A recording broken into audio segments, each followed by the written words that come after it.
Alright, what's up, WCReplays.com?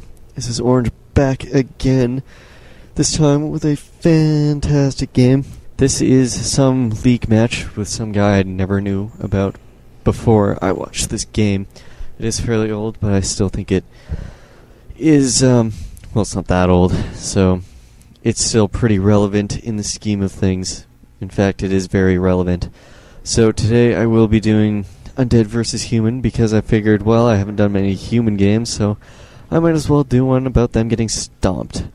So, yeah, as some of you may know, Axelav has retired, which is quite unfortunate, and I will be doing more about that when I have more time. But, it's kind of disappointing. I always loved his games, because, you know, he had similar playstyle to me, like 10 times the micro, but, you know, similar playstyle, and he was for the members. It was good times. Anyways, I'll get into that in a different audio, I believe. So, get the replay paused at the 45-second mark. So yeah, I really couldn't tell you what league this is from. I think it's probably from TGL, but that might be a clan, and who knows? Shiznak happens. So let's unpause in 3, 2, 1, unpause. So this is actually my favorite Fiend build. Usually my Fiend build was just made up and really crappy, but this is a fairly nice build which allows you to creep with ghouls early on, and it allows you to tag a little bit faster and get a faster hero as opposed to the general, you know, mass Fiends build that people usually do. And I figure on Echo Isles you really don't have to scout a human, because, like, what are they going to do differently? Mass towers instead of build footmen? I mean, come on. You know, think about that one. So, yeah, well, either way they're going to mass towers. Anywho, yes, he will be doing Cryptlord Mass Fiends, which is actually a fantastic strategy, and it works really well with, you know, what he's going to be doing and his playstyle and everything. Yeah, that was very specific. So, I kind of hate the early stages of the game because there's really not much strategy-wise you can talk about. But, generally with this strategy, what you do is you just continuously build ghouls until, you know, you have the food and the, what is that? The, graveyard to be able to build your fiends. And then you should have a relatively large amount of, wood. So, you should be able to tech fairly quickly after that. Kind of a late Tomb of Relics, but with the Cryptlord it doesn't matter because you end up with the Beatles. Not the band from a while ago, but, you know, regular Beatles. But like early creep camps, it really doesn't matter because you're just gonna be using your wood ghouls anyways, so they can tank as much as you want. And no one's really gonna pick them off because it's not like humans creep jack. The most that they're going to do is maybe Blizz harass you, and I've only seen that happen in one game against Zeus, and that was from Mr. Zyligan, I believe, or however you pronounce that crap. Anyways, so basically what the strategy is, you know, Fiends with the Beatles, and generally Fiends get, like, torn to shreds by human just because they have Defend and, like, Stormbolt and shiz. And it's even worse if they go Mountain King first. But with the Beatles, it kind of keeps your position, gives you some kick-ass damage output against those footies. They aren't huge damage output, but they're necessary. That came out wrong, but they're enough to be relevant compared to the amount of damage your fiends are going to be doing. If you look at the human side of things, yeah, he's doing the quick creeping, getting the quick level 3, but the one thing he's not doing is expoing. And which it's weird because he's not teching either. I thought I'd point that out, that he's kind of going for neither, and he's just really, really creeping heavily. Now, he is going to be expoing now, but I just found it kind of odd that he waited so long. I do like that he waited so long because I'm not a fan of the past expo, but at the same time he didn't really tech, so he didn't really gain much of an advantage out of it, other than the fact that he could abuse his militia. And abusing militia is always fun in games until someone gets hurt. So, he is setting up the Fast Expo. A relatively unseen thing that Undead does And it's especially unseen on this map. And reason being is because human can actually like militia over there.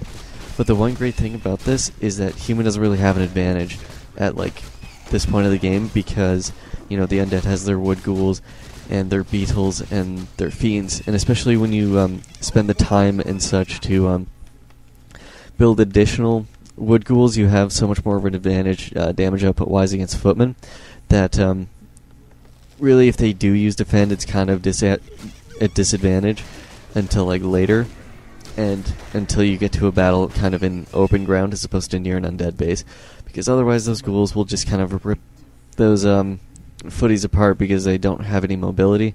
It's just kind of hard to micro them. So, you know, I thought I'd point that out, that early game human can't really do anything, and especially when you creep out the merc camp, because you can just pick up a couple mercs and abuse the crap out of that, because abusing is good, as I've mentioned.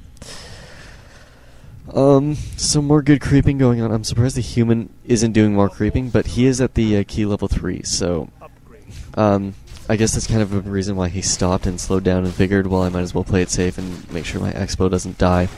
So, as a human, you can always creep, like, close camps to you, which is why I generally creep out the expo before I creep out the merc camp, just so I can actually start my expo earlier, and then get that going so that I can get my tech going earlier. But I guess against Undead, it's kind of a tricky thing. Especially because they can just send ghouls everywhere and ghoul you up. Yes, I said ghoul you up. What are you going to do about it? Anyways, so Axlev, being the smart man that he is going to head over to the human to harass. This is generally a good time to do it because you have your level 2 beetles. And, well, his Rod of Necromancy's gone, but generally if you have a Rod of Necromancy, that's a good time to hit. Also, he has a pretty solid expo, especially with the 2 towers, and a slow tower is always necessary to beginning, just like an arcane tower is necessary to beginning, especially against those beetles.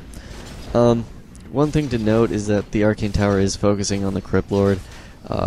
Probably a good idea, but at the same time it's kind of pointless. You might as well just focus down some beetles at the same time. Ends up being the same effect. Especially because it doesn't do that much damage against the Crypt Lord. I mean, he's a monster. Not in the relative sense, but in the sense that he has billions of HP. I mean, yeah, he is a monster, but still. So, as I said again, the beetle's doing incredible amounts of damage output, so he can actually easily, you know, base rush the human.